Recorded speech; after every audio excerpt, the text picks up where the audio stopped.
The High Woods route was one of the first routes that we installed as part and parcel of Cycle Colchester.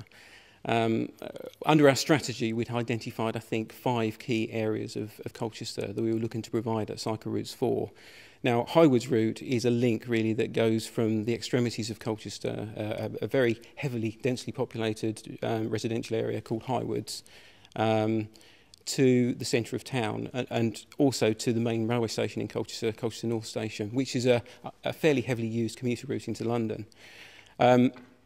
Some of the routes existed in the residential areas. It's a relatively new development, so we could build upon the existing network but provide some missing links that were in the area. But the real challenge for us, I guess, was that between the actual residential area itself and the railway station, there is a public open space called High Woods Country Park. Obviously, there are a number of environmental issues in that.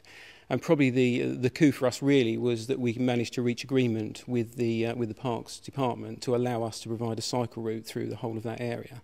Now, what we had to be aware of is there were certain issues regarding how we lit the route because of the lighting pollution. There was also issues over the types of materials that we use on the footway. It had to be sympathetic to the environment. So throughout probably the course of the summer 2009, we worked hard to develop those relationships and implement the route. And the route was eventually launched, I think, back in October 2010. Following the launch of the route, what we also looked to provide was a strip map that clearly identified the key points along the route, really, the places of interest and the likes, to encourage leisure cyclists to use it. It was all finialed up, so it had a specific coloured finial that identified the route.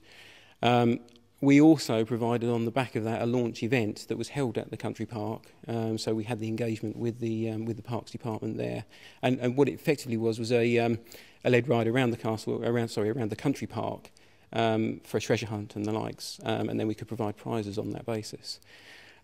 Following the launch, we then provided some personal travel planning within the High Woods area, and I think there's around about 10,000 properties within that area, so it was a fairly key area to try and get people to use the route. Since then, anecdotally, we've seen an increase in usage. That's yet to be identified, I guess, and figures and numbers are to be put to that through the monitoring that's carrying out at the moment. I think in the past what has happened is we've provided infrastructure, but we haven't really backed that up with any sort of follow-up plans with regard to how we market the routes and how we provide training and the likes. And through developing that whole package, it's allowed us the opportunity to build those relationships. We've worked closely with schools, with community groups to encourage more people to use the routes. We've provided training not only to children but also to adults. And I think the whole package itself is now giving us some sort of return, really.